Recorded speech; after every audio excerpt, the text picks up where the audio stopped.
बिस्मिल्लाहिर्रहमानिर्रहीम। अस्सलाम वालेकुम नाज़रीन, मैं हूं आपका होस्ट अहमद फवाद। आज तारीख है 28 मार्च और दिन है जुम्मे का। तीन बड़ी इंपॉर्टेंट डेवलपमेंट्स हुई हैं। मैं कुछ एक्सक्लूसिव डिटेल्स के साथ आज की व्लॉग में आपकी खिदमत में हाजिर हुआ हूं और बहुत अच्छी डेवलपमेंट्स ये हुई हैं क्योंकि हालात अब नॉर्मलाइज होने जा रहे हैं और जो एक कशीदगी थी ताकतवर हलकों के दरमियान या इमरान खान के दरमियान, मामलात जो हैं वो अब बेहतरी की तरफ बढ़ रहे हैं। क्या कुछ तय हुआ, क्या तीन बड़ी डेवलपमेंट्स हुई हैं, इससे आपको आज की व्लॉग में आगाह करूंगा। सबसे पहले तो जी मैं आपके सामने रखना चाहूंगा, अली अमीन गंडापुर साहब ने एक इंटरव्यू दिया है और इस इंटरव्यू के में अली अमीन गंडापुर ने कहा है कि इमरान खान साहब ने सबको माफ करने का ऐलान किया है और दूसरी तरफ जो ताकतवर हलके हैं वो भी राजी हो गए हैं। इस बात का मतलब क्या? पहले तो आप ये समझे ना कि अली अमीन गंडापुर वो खुलकर ये बात कर रहे हैं, ठीक है, क्योंकि बाज़ औक़ात ऐसे होता है ना कि दबे लफ्ज़ों में ये बातें कही जाती हैं, एस्टेब्लिशमेंट का नाम भी इसी तरह से लिया जाता है, लेकिन अली अमीन गंडापुर जो है वो खुलकर ये बात कर रहे हैं। इसका मतलब ये है कि चीज़ें डेवलप हो चुकी हैं और इसके बाद भी मैं आपके सामने कुछ दो डेवलपमेंट्स रखने जा रहा हूँ। उन डेवलपमेंट्स से भी अगर आप डॉट कनेक्टिंग करेंगे तो आपको ये अंदाज़ा हो जाएगा कि ये जो एक दावा सामने आया कि 30 से 35 दिन के अंदर हालात ठीक होना शुरू हो जाएंगे, वो वाकई चीज़ें शुरू हो चुकी हैं। अली अमीन गंडापुर ने ओपनली ये बात कही है और जब जो है वो हालात ख़राब थे तो ये समझा जा रहा था कि इस नहज पर चीज़ें पहुंच गई हैं कि पॉइंट ऑफ नो रिटर्न, अब वापसी नहीं हो सकती है। लेकिन दो डेवलपमेंट जो मैं आपके साथ शेयर करने जा रहा हूं वो ऐसी हुई हैं कि ताकतवरों के पास भी अब रास्ता कोई नहीं रहा, मासवा इसके कि वो इमरान खान साहब के साथ जो है वो ताल्लुकात ठीक करके कोई डील एनआरओ करके उसके बाद चीज़ें जो है वो बेहतरी की तरफ जाएं।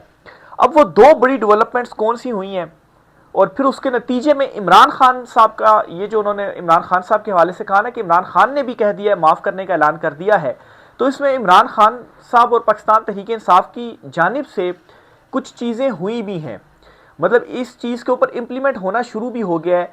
एक एग्जांपल आपको देता हूं, जो इमरान खान साहब का ट्विटर अकाउंट है, खाली मार्च के महीने में आप देखें या आप इमरान खान साहब की पिछली 5-7 ट्वीट्स निकाल कर देखें, सारी ट्वीट सख्त थी मासवाइप लास्ट ट्वीट के।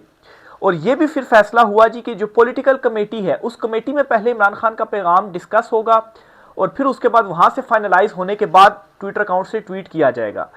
तो इमरान खान की लास्ट ट्वीट जो है उसमें सख्त अल्फाज इस्तेमाल नहीं किए गए, या जो ताकतवर कह रहे थे कि जी आप नाम ना लें तो वो नाम नहीं लिए गए। तो ये भी एक जो है वो इस बात की दलील है कि ये जो अली अमीन गंडापुर कह रहे हैं ये दुरुस्त है और चीज़ों पर इंप्लीमेंट होना शुरू हो गया है। अब जो दो बड़ी डेवलपमेंट्स हुई हैं वो मैं आपके सामने रखता हूं जी, और इस डेवलपमेंट से आपको ये पता चलेगा कि जो है वो वाकई ताकतवरों के पास अब कोई मजीद रास्ता रहा भी नहीं है और वाकई 30-35 दिनों के अंदर क्यों कर हालात जो है वो ठीक होना शुरू हो जाएंगे। सबसे पहली डेवलपमेंट तो ये है कि ये मोहित पीरजादा साहब ने दावा किया। मोहित पीरजादा साहब ने ये कहा जी कि 30 से 35 दिनों के अंदर जो है वो जो ताकतवर हलके हैं उन्होंने ओवरसीज पाकिस्तानियों को अप्रोच किया और कहा जी कि आप खास तौर पर जो बिल लेकर के हवाले से लॉबिंग कर रहे हैं इससे आप पीछे हट जाएं। उस पर पाबंदियों के हवाले से कहा गया बिल के अंदर जो विल्सन ने पेश कर दिया है, और अगर आप ऐसा करते हैं तो 30 से 35 दिनों में जो हालात हैं वो ठीक होना शुरू हो जाएंगे। ये ताकतवर हलकों ने कहा ओवरसीज पाकिस्तानियों को, वो जो एक वो कर रहे हैं सारे मामलात वगैरह। और मोहित पीरजादा साहब की जानिब से भी कहा गया कि ये जो कोशिश है ये मुखलिसाना कोशिश है। हालांकि इसके ऊपर क्वेश्चन मार्क है कि मुखलिसाना है या नहीं है, लेकिन मोहित पीरजादा साहब कह रहे हैं तो थोड़ी देर के लिए हम चले इसको इसी जगह पर रहने देते हैं, हम कहते हैं चले ठीक है, अच्छा ये उनकी मुखलिसाना कोशिश है। एक दावा तो ये सामने आया, इस दावे को आपने जहन में रखना है। अब दूसरा दावा मैं आपके सामने रखने जा रहा हूं, फिर सारी डॉट कनेक्टिंग करूंगा, फिर आपको सारा समझ में आ जाएगा कि इस वक्त जो हालात हैं, जो मैंने शुरू में ये कहा कि बेहतरी की तरफ जा रहे हैं, मैं ये क्यों बात कह रहा हूं। दूसरी डेवलपमेंट ये हुई है जी कि एक दबाव आ रहा है और उस दबाव के नतीजे में ताकतवरों से ये कहा जा रहा है कि ईरान के मामले में आप जो है वो नहीं बोलेंगे, यानी कि उनके साथ हम फिर जो कुछ करेंगे आप नहीं बोलेंगे। और फिर दूसरा ये कि इसराइल के मामले के ऊपर चीज़ें जो है वो नॉर्मलाइज, चूँकि अभी ज़रा कशीदगी है वो ख़त्म हो जाएगी। उसका मतलब आप फिर समझ रहे हैं कि वो क्या हो, उसका फिर क्या मतलब होगा। तो अब ये जो दोनों चीज़ें हैं, अगर ये हमारे ताकतवर हल्के मान लेते हैं तो इसका मतलब यह है कि हाथ सरों पर रहेगा, और अगर नहीं मानते हैं तो उसका मतलब क्या है जी कि वो बिल भी आएगा और फिर प्रेशर भी बढ़ता रहेगा।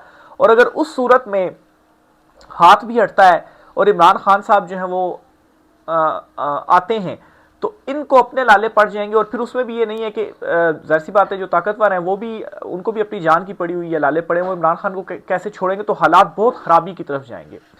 तो दो ऑप्शंस क्या हैं जी इस वक्त, या तो ये मान लिया जाए ईरान और वो दूसरा वाला मामला, या तो फिर ये किया जाए कि खान साहब से ताल्लुकात ठीक कर लिए जाएं और अपना एक जो मौक़िफ़ है वो फिर सामने रखा जाए। तो दूसरा ऑप्शन ईरान वाला और वो ताल्लुकात नॉर्मलाइज करने वाला वो पॉसिबल क्यों नहीं है, उसकी मैं आपको रीज़न बताता हूँ। वो पॉसिबल इसलिए नहीं है कि पाकिस्तान के अंदर से बहुत बड़ा रिएक्शन आएगा, मजहबी जमातों का भी आएगा, पब्लिक का भी आएगा, और ख़ास तौर पर जो हमारी अहले तशी कम्युनिटी है, क्योंकि ईरान के साथ बड़ा एक वो है, तो वहाँ से एक बहुत बड़ा, वो एक बड़ी आबादी भी है, बहुत बड़ा जो रद्द-ए-अमल है वो आएगा। और फिर दूसरी तरफ एक तरफ ये रद्द-ए-अमल होगा और फिर इमरान खान साहब से भी ताल्लुकात ठीक नहीं होंगे। तो इमरान खान ने वैसे ही तहरीक का ऐलान किया हुआ है, और ईद के बाद अपोजिशन जमातें जो है, मौलाना फजल रहमान, वो भी जो है वो इसमें शामिल होने का उन्होंने जो फैसले हैं वो भी कर रहे हैं, डिस्कशन कर रहे हैं। और फिर उसके बाद बिल वाला भी मैटर जो है, अमेरिका में पाबंदी वाला बिल, वो भी पेश कर दिया गया है। तो ये सारा प्रेशर, इसको टैकल नहीं किया जा सकता, ये इम्पॉसिबल है। तो इसलिए ये जो दूसरा ऑप्शन है ये हम नहीं यूज़ कर सकते हैं। ये दूसरा ऑप्शन किया तो तबाही भी होगी और हम सब भी फारक हो जाएंगे, हम भी मारे जाएंगे, हमारा भी फिर कुछ नहीं बनेगा, हमारी भी बचत नहीं होगी। तो इसलिए मैं ये कह रहा हूं कि ताकतवरों के पास सारे ऑप्शन खत्म हो गए हैं, मास वाइस के इमरान खान के साथ जो ताल्लुकात हैं वो ठीक कर लिए जाएं।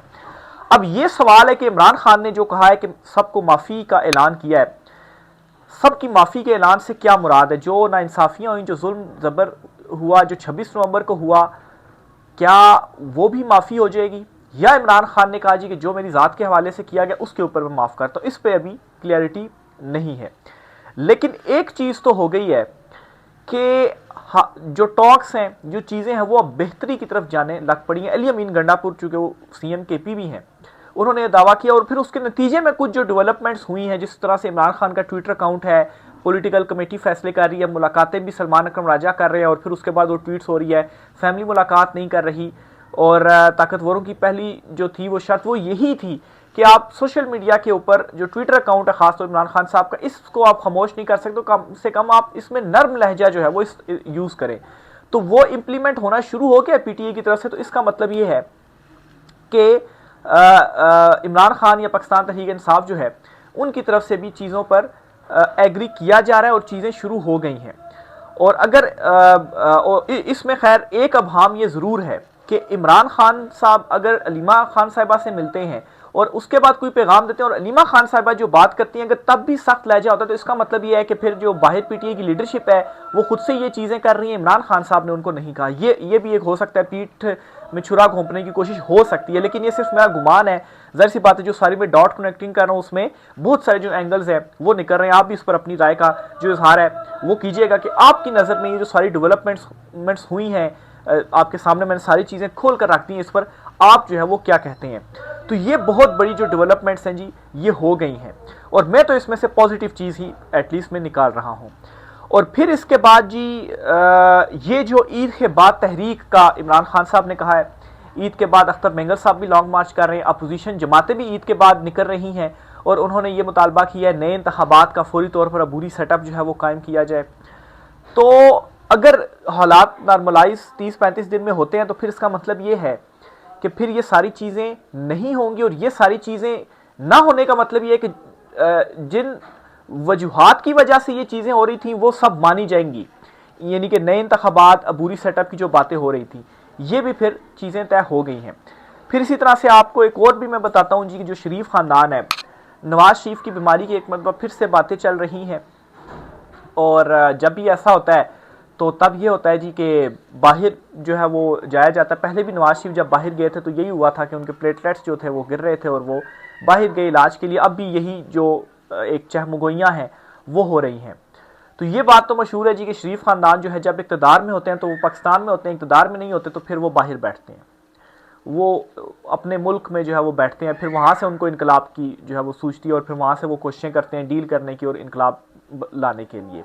तो ये डेवलपमेंट्स भी हो रही हैं। तो ये सारी चीज़ें इस बात की तरफ इशारा कर रही हैं कि ऑन कार्ड ये है नए इलेक्शन, अबूरी सेटअप, मैंडेट की वापसी, और जो है वो दोनों तरफ से इनिशियल जो टॉक्स हैं वो हो गई हैं और उसमें इम्प्लीमेंट होना भी शुरू हो गया है।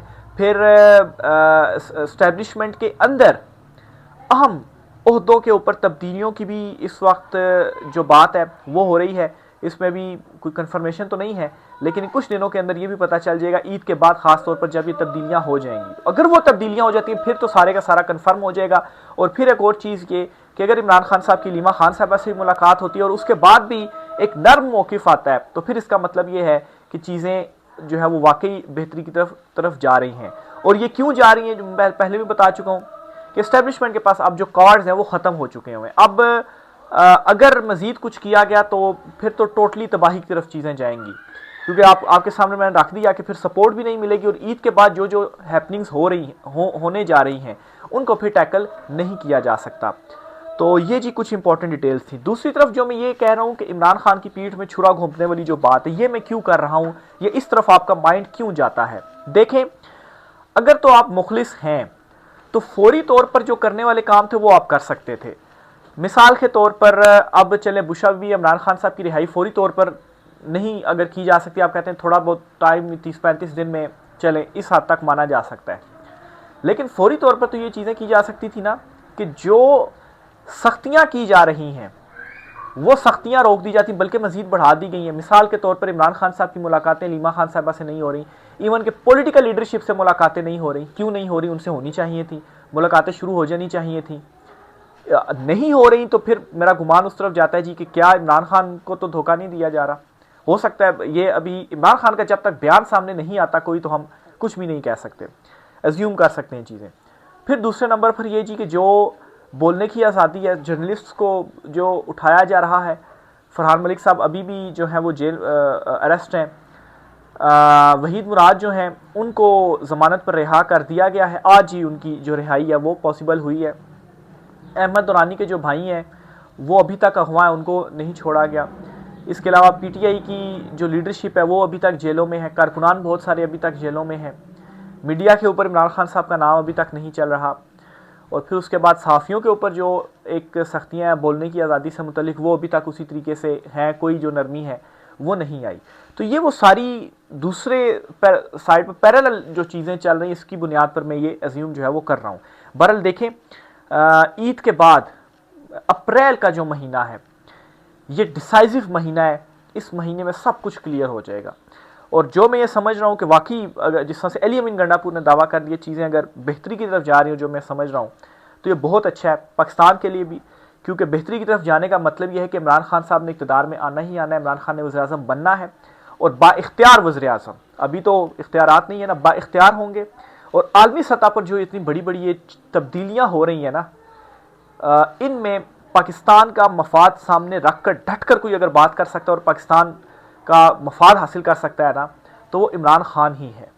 क्योंकि दूसरी तरफ जो ताकतवर हल्के हैं ना वो फंसे हुए हैं, वो कैसे जो है वो कुछ इस तरह की चीज़ जो है वो और बहुत सारी चीज़ों को देखेंगे। तो इमरान खान जो है वो चूँकि उसको सपोर्ट भी है, ओवरसीज़ कम्युनिटी की भी सपोर्ट है, और इमरान खान साहब ने जो जो बातें कही हैं, रूस के हवाले से जो इमरान खान साहब ने कहा, यूक्रेन के हवाले से कहा, वो पॉलिसीज़ अब दुरुस्त साबित हो रही हैं कि उन पर इम्प्लीमेंट किया जाता तो आज हमारे लिए फ़ायदा होता।